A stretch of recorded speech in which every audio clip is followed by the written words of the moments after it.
Today we are going to study about India's contemporary education, भारतीय औपनिवेशिक शिक्षा। Contemporary education तो हम शुरू से ही पढ़ रहे हैं, पर आज हम समझेंगे कि किस प्रकार समकालीन शिक्षा प्रणाली में बदलाव लाए गए। बदलाव से यहाँ तात्पर्य समितियों और अधिनियमों से है, शिक्षा के प्रति सही और उपरोक्त नीतियों को रूपरेखा में शामिल करना जो कि भारतीय शिक्षा के हित में हो और उनके लिए फ़ायदेमंद हो। तो जैसे हम पढ़ चुके हैं पहले भी, charter act 1813, charter act 1833, Macaulay minutes 1835, Wood dispatch 1854, Hunter commission 1882 और बेसिक एजुकेशन 1937। इन सभी समितियों और अधिनियमों में हमने भारतीय शिक्षा के लिए बहुत से तर्क पढ़े और समझे हैं, और उन तर्कों से हमें ये पता चलता है कि भारतीय शिक्षा में बहुत से बदलावों की ज़रूरत है, जिन्हें हम आगे भी पढ़ेंगे। औपनिवेशिक शिक्षा और कंटेम्प्रेरी एजुकेशन में भी हम इन्हीं समितियों और अधिनियमों में भारतीय शिक्षा की और बदलाव के बारे में पढ़ेंगे। तो आइए शुरू करते हैं आज का विषय, भारतीय औपनिवेशिक शिक्षा, India's contemporary education. In 1498, Vasco da Gama, the Portuguese sailor, discovered the sea route to India. As a result, the Portuguese influx to India began in 1510. They dominated the sea trade to India for nearly 100 years, and in 1613, the English traders came to India. At that time, the internal condition of India was very critical, and it was divided into numerous small states.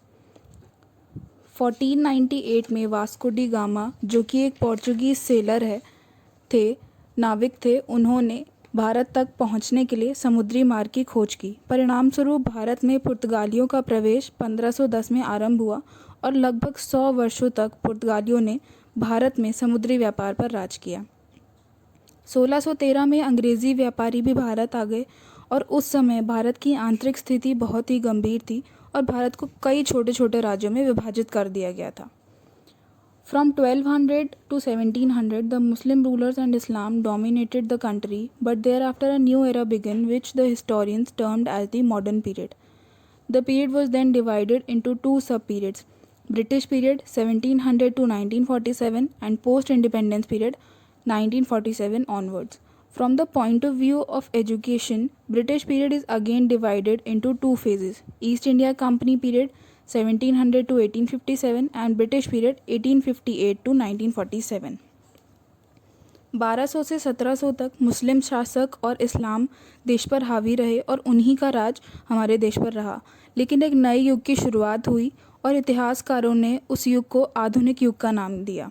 जैसा कि हम पहले भी पढ़ चुके हैं, आधुनिक युग को दो भागों में विभाजित किया गया था: ब्रिटिश काल 1700 से 1947 और स्वतंत्रता के बाद का काल 1947 के बाद। शिक्षा के क्षेत्र के अनुसार भी ब्रिटिश काल को दो भागों में विभाजित किया गया: ईस्ट इंडिया कंपनी का काल, जो कि 1700 से 1897 तक था, और ब्रिटिश काल 1897 से 1947 तक, जो कि भारत की आज़ादी के बाद का काल था। So in next video we will discuss about post independent Indian education, university education commission, जिसे हम राधा कृष्णन कमीशन के नाम से भी जानते हैं, जो कि 1947 से 1949 तक चली।